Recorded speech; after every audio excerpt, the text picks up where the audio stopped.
Welcome to the Verdin Verdict Sports Show. I'm your host, Jacob Verdin, bringing you sports talk on the go. Joined here by Jeremiah Gray, host of G Sports. How you doing, man? I'm good, man. Appreciate coming on the Verdin Verdict again, man. Always good to come and talk some football, especially LSU football with you. It's been some ups and downs. I know you've been having a great week. Michigan football's been treating you right. Got a lot of things on the horizon, but first things first. First order of business: LSU's entire defensive staff gone, pretty much. You keep John Jancic, but other than that, house is cleared. No pun intended. Statement released by Brian Kelly said, I'm going to keep it real brief, but this morning he met with all the coaches. He informed them that they would not return to the coaching staff in 2024. He thanked them for their time there, but all in all, the goal is to graduate champions. So when you're trying to keep your team in the elite conversation, when you're trying to keep that national championship dream alive, you're going to have to make these tough choices. You're going to have to hurry up and, when things aren't working out, make the call, pull some plugs, and restart. I feel like we saw this coming. A lot of fans have been calling for it for months and months and months. But the thing that kind of worries me about this is you have no coordinators. You don't have an offensive coordinator. You don't have a defensive coordinator. Now you don't have plenty of your defensive staff. I think that the only way I can feel a little bit comfortable about this situation is if Coach Kelly has his ducks in a row, if he's already got the candidate that he wants, or a couple candidates in mind. I think the people that, we've been hearing about a lot, Michigan DC, Jesse Minter, he assisted with Coach Kelly at Cincinnati. But that's a long shot. You're going to need a lot of things to happen for that to be able to be the case. Michigan's on a great run right now, potential national championship season. Plus, I mean, if they lose, I don't see a world where he wouldn't want to run that back if Jim Harbaugh stays. So you're going to have to see a lot of dominoes fall for that to be able to happen. But Blake Baker, Mizzou DC, coached linebackers at LSU in 2021 and led Mizzou to the number 4 defense in the SEC. So I think there's plenty of talent. LSU's not going to be they're not going to be struggling to find someone. You're a big brand. You could potentially pay them a lot more than what they're getting paid. What do you think about this defensive situation? And what do you think about what Coach Kelly and LSU should do to get themselves out of it? Of course, the defensive coordinator position is the sexy spot that everybody wants to talk about, and I get it. And they do need to figure out what they're going to do with that situation. But I think the first order of business, man, and it's just as important as finding the defensive coordinator is finding who the D-line coach is going to be, because that's the group that underachieved, in my opinion, this year. 31 sacks on the season. That's the least amount of sacks they didn't had in over a decade. You got to shore up that room. I think if you get a respected D-line coach with NFL pedigree, I think you see somebody like Mason Smith return. I think you see Mekhi Wingo possibly take his name out of the draft. I don't know when the deadline is. When is the deadline? But he might say, "I'm coming back." I know everybody saw the video with Matt House trying to talk them after the game, and it kind of seemed like him and Wingo ain't seeing eye to eye. And I think that's a big reason why Wingo decided to leave. Because I was hearing that Wingo was trying to return next year. You bring somebody in like Bo Davis, Texas D-line coach, who is respected amongst all of college football, played at LSU, coached at LSU under Nick Saban, was a strength and conditioning coach, does a phenomenal job with D-line play and developing, has NFL ties, coach for the Dolphins, coach with the Lions. You bring somebody like that in, I think you see Mason Smith say, man, let me come back and put myself in a situation where I can get coached by somebody with NFL pedigree and put myself in a spot to where I could be a top 15 pick, top 10 pick next year. And Wingo the same. And then you got somebody like Deshaun Womack, who is showing flashes that he could be a prominent pass rusher. Now this D-line group and your edge rushers looking like they could be something special next year. As far as the defensive coordinator, man, I like Blake Baker, has Louisiana ties, played at Tulane, was a phenomenal defensive coordinator at Louisiana Tech, and like you said, he was 4th in the SEC in defense with Missouri, and he doesn't have nearly the talent LSU has. But I would like them to even look at somebody like Pete Golden, Louisiana Tides. Him and Coach Frank Wilson has a relationship from when he coached at UTSA, coached at Bama, has that pedigree of knowing how to develop players at linebacker and just understanding what it takes to build a top tier defense in the SEC. And I'm gonna tell you somebody else I think that Brian Kelly and that organization needs to take a look at. Chris Hampton was the defensive coordinator at Tulane, coach safeties. Now he's over there at Oregon. he has a and he coached at McNeese some years ago. But he has done a phenomenal job at Oregon, and he did a phenomenal job when he was at Tulane. When he was at Tulane, he had them like a top 7 defense in the country. I think that's those 3 names I would love to see Brian Kelly take a look at. But I really want to see Bo Davis be somebody they throw the kitchen sink at to bring down here as a D-line coach. Yeah, I agree. I think, like you said, you got plenty of people on LSU's team that are deciding their future. Everybody worries when you lose a coordinator, what's going to happen with recruiting, what's going to happen with transfer portals, but nobody is putting as much attention into what's going to happen with the current roster. I mean, like you said, Mason Smith, potential Mekhi Wingo, and I mean, even somebody like Harold Perkins Jr., who had some comments to say on Twitter. Those type of things, I always want to see a player get in the best situation, and I always want to see a player do what's best for them. But then when you got generational talent, I mean, Harold Perkins reminds me of someone like Tyrann Mathieu. Tyrann Mathieu even said it himself. He sees shades and, flashes of greatness in him. You don't want to see these people leave and potentially, I'm not going to say waste their future with LSU, but if Harold Perkins comes back with a huge defensive coordinator, you get Mason Smith back, and then you can keep this juice and this momentum going with a guy like Garrett Nussmeier under center on the offensive side, I think they could potentially not only make the 12-man playoff, but run the table. I think they could be a huge underdog next season. There's a couple pieces left to fill. So, I hope they nail this one. I hope LSU can continue to go down that right path of being elite, being national champions, and like Coach Kelly said, graduating champions. And a couple of pieces I think that are going to be very, very pivotal for LSU in 2024. 3 players to watch, 3 players whose roles will grow and who will probably exceed expectations. I think number 1, start this list off, Chris Hilton Jr. Not only did he have a good game in the bowl game, 3 catches, 56 yards, and a touchdown, he had a huge dive. Reeled one in from Garrett Nussmeier, got up, did a little first down celebration. That was exciting to see. He missed time in 2022 with a shoulder injury. He missed the last 10 games of the season. That's a huge chunk of time. But I think this year, he got in. He played a lot. He stuck to his role. Several big catches at LSU. 81-yard touchdown versus Kansas State in the Texas Bowl. 51-yard catch versus New Mexico in 2022 before the injury. And this year, he had 3 huge catches over 40 yards. So I think he's one of your surefire targets. With someone like Kyron Lacy returning, big wide receiver 1, going to attract a lot of attention. He's a hard matchup. It's going to kind of free up some space for Chris Hilton. So I think, he's going to be a guy you're going to want to keep your eye on. And another one, this is kind of hard to miss, Caleb Jackson. I think Caleb Jackson, insanely fast, huge build. Reminds me of Leonard Fournette. I think his future at LSU is bright. Every time he gets somebody one-on-one, good luck. They normally get ran over. And in this running back room, so competitive. He had 3 guys above him, Logan Diggs, Josh Williams, and Noah Cain, and he still got his. He got 4 touchdowns. And John Emery. Yeah, true. 11 games played for Caleb Jackson. And as a true freshman, getting the nod from Frank Wilson, Brian Kelly, and even Mike Denbrock, it says a lot about his potential. It says a lot about what they see in him. So I think we're going to see a lot more. And not only his role, but just his output in general. Third, Ashton Stamps. I think that he's going to be your bright spot in a very dark situation for the DB room. You saw, 4 DBs transfer in last transfer portal class. And I don't know how many of those 4 they're going to retain if they keep Zy Alexander. But, Deuce Chestnut gone, Denver Harris gone, and J.K. Johnson recovering from that injury. I think that him playing 4 games, starting 4 games as a true freshman, that's going to be the kicker for me as to why I think his role is going to grow and he's going to hit the ground running next season, because he's already got that experience. He's getting the nerves out the way.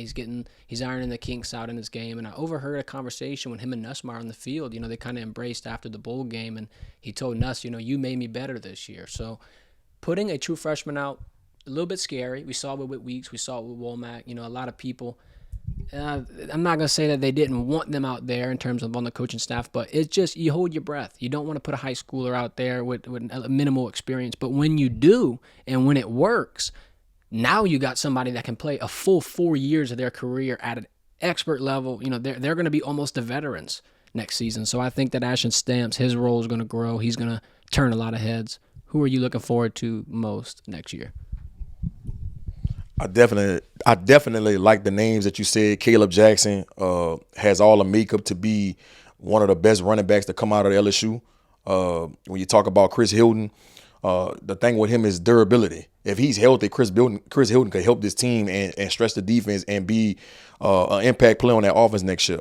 Ashton Stamps, yeah, he had some bumps in the road this year. He had some trials and tribulations, but the talent is there, and you can't replace experience. I think next year, especially depending on who they hire at the DB coach, you see him take another step. So I like those three names. My three names is I got to stay with the edge rushers, man. We got to make sure we understand the importance of what makes LSU defense big time, especially when you look in the past. They've always been able to get to the quarterback. And I think Deshaun Womack is the number one guy that has to have a big season next year. He showed flashes this year of being able to get to the quarterback. Wasn't consistent. We know why. They didn't have a consistent D-line coach this year. With Lindsey being going down with the brain tumor and just the uncertainty in that room all year long. That probably played a role into why they had a season low in the last 12 years with 31 sacks. Dylan Carpenter, I know he didn't get any time this year, but I think this is somebody that takes another step in the spring. And he's able to have some type of role rushing the passer next year. Savion Jones, right? Savion Jones, I think he might have put on a little too much weight this season. I think you see LSU get him to shred about 10 to 15 pounds and get a little more leaner so he can show that pass rushing ability like he did last year. I think if LSU does that, man, they are in prime position to get back to being one of the best defenses, not only in the SEC, but in the country. But it all starts up front when they're able to get to the passer. And when you watch last season versus this season, they was able to get to the passer with Ojulari, Harold Perkins coming off the edge. This year, you just didn't see that. There's no reason in the world with Harold Perkins playing a prominent linebacker role this year should be leading the team in sacks with 5.5, right? That should be Deshaun Womack. That should be Savion Jones. That should be people like that that lead this team in sacks next year. So that's what I want to see, man. I want to see the edge rushers take another step this year. And if you got to go in the portal and find a prominent pass rusher, they need to do that. Because when you do that, I don't give a damn. You got Patrick Peterson or Maurice Claiborne on the back end. If they got to cover for 3-4 seconds, it's gonna be a tragedy. Yeah, that's all the time in the world. I like what you said about the D-line and the pressure. That's definitely underrated. That's one of the reasons you're on this show, man. You got that IQ. You got that big old football brain. That's something that a lot of people watching football aren't going to be able to just piece together. I think that pressure, that's something LSU is going to have to address in the transfer portal class this year, especially with the potential departure of Mekhi Wingo, especially with Jordan Jefferson leaving. You never know who else. I think that pairing the D-line with a healthy DB room with, a full coaching staff with all hands on deck, it's going to be a completely different, not only LSU defense, but LSU football team in general next season. They got, I think, the 6th best odds right now to win the national championship in 2024. Things are looking like they're turning up. The last 2 years with Coach Kelly, you get double-digit wins. That's a big boost for the consistency. And you're reeling in a lot of talent from Louisiana. You're reeling in a lot of the top guys. I believe it was like 7 out of the top 10 recruits of the state are going to stay home. They got 9 out of 10. 9? Yeah, they got 9 out of 10. So with Dominic McKinley flipping. True that they're over here hitting the heist on Texas A&M. Texas A&M's been getting a little chippy with LSU on Twitter over stuff like that. But I think LSU, things are heading in the right direction. Everybody wants instant results. Everybody wants gimme right now, especially with LSU fans. You get the baseball team winning the national championship, women's team. Everyone's wondering where's football at in the national championship rankings. I think this is going to be a little bit of a harder case to crack. He's got like 39 scholarship players he entered his career at LSU with, Coach Kelly. And he's pieced together a great team despite all the NFL departures, despite even some of the transfer portal departures. I think that they're heading in the right direction. There's a couple things that I would, want to see change, whether it be, more emphasis on, like you said, pass rush. Also, you want to get some DBs that could add some depth to that room. So when you get a potential injury, you're not sitting there scratching your head, putting true freshmen in all the time. Like, yeah, you can find some diamonds in the rough that way, but all in all, it's kind of going to end up the same way it ended up this year. So I think if LSU can keep doing the things that they're doing, a national championship's not out of the realm of possibility within the next 3 years. But with the 12-man playoff coming in, things are about to get a lot more interesting. You never know who you're going to see in the national championship when you get 8 different teams added to the bracket. You maybe could see an Ole Miss. You maybe could see somebody that's a huge dark horse. What do you think about the 12-man playoff before we end this one off? I think that's going to keep a lot of players from opting out, right? Because now you got 12 teams in it. So now we got a shot to win a national championship. So that I think, like a Harold Perkins, right, who is probably going to be a first-round pick. If he's in a 12-team playoff, he's not going to opt out. He's going to have an opportunity to play for a national championship. A Kyron Lacy, a Mason Smith if he comes back, right? Emory Jones, Will Campbell. Those guys are going to want to play for a national championship. So that 12-team playoff format is going to help LSU tremendously next year, right? And now it's not so much pressure on you if you lose 1 game or 2 games, because you still might have an opportunity to be in the playoff hunt. I don't know where they probably going to finish at this season, being 10-3. I think they might be finished 13. So, they're going to finish right outside the 12th spot. So I think it's gonna be a great idea. You're gonna see, because these bowl games have been a joke in my opinion. I haven't even really paid attention to them because I know so many players are opting out. Right. Only reason I watched the LSU and Wisconsin game because we cover LSU and we want to see what the future looks like. But far as just watching the bowl games just to see the talent and how good of a game it's gonna be, I didn't pay attention to that. But I think something we do need to talk about before we do end the show, the offensive coordinator situation. Does Joe Sloan get denied? Does Brian Kelly believe in Joe? Or does he go find him an OC from somewhere in the country?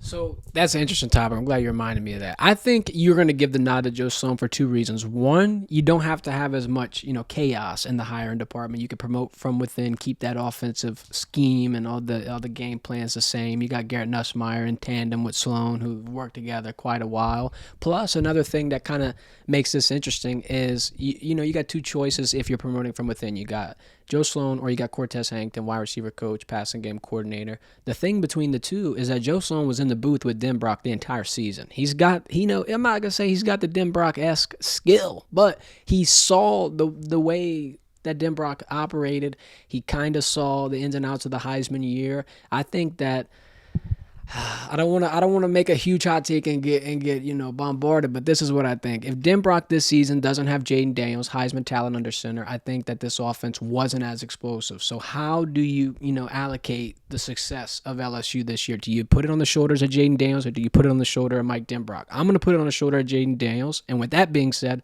who worked with Jaden to help him develop? Quarterback coach Joe Sloan. I think that possibility is your best bet, especially when you just cleared house at defensive staff. What do you think? I do like the fact that, like you said, hiring within, promoting within, right? Nussmeier knows Joe's lingo. He knows what he's thinking. He knows what he looks for. It's not going to be new terminology. So I do like that. What I was looking for in that Wisconsin game, I just wanted to see if it was going to be a huge drop-off from the play calling. And I thought Joe called a phenomenal game. Now, I know a lot of people were saying that him and Cortez were sharing the play calling on Monday. But from what I heard within the building, it was Joe calling the plays the entire game. Don't get me wrong, Cortez Hankton played a big role into the game plan, and I'm sure he gave Joe some pointers and what he was seeing, and it was a collaborative effort. But from what I heard, Joe was calling the whole entire game. But I think that when you get somebody like Joe Sloan who called plays at Louisiana Tech and when he called at Louisiana Tech, I know it's Louisiana Tech, but when he called at Louisiana Tech, their office is one of the tops in the country. So he understands how to call plays. He understands how to develop quarterbacks and receivers for that matter, because he did receivers too. So I think Nussmeier is going to be extremely comfortable if Joe Sloan is named the offensive coordinator. And I think you see that offense. We can't expect that offense to look how it looked this year, right? We just can't expect that. But if it looked anything how it looked on Monday against Wisconsin, I'm cool with it. I'm cool with that. And we got to understand that Nussmeier is not Jaden Daniels. And we got to understand that it's going to look a little different. And we got to know that Joe Sloan understands that Nussmeier and Jaden Daniels are two different players, right?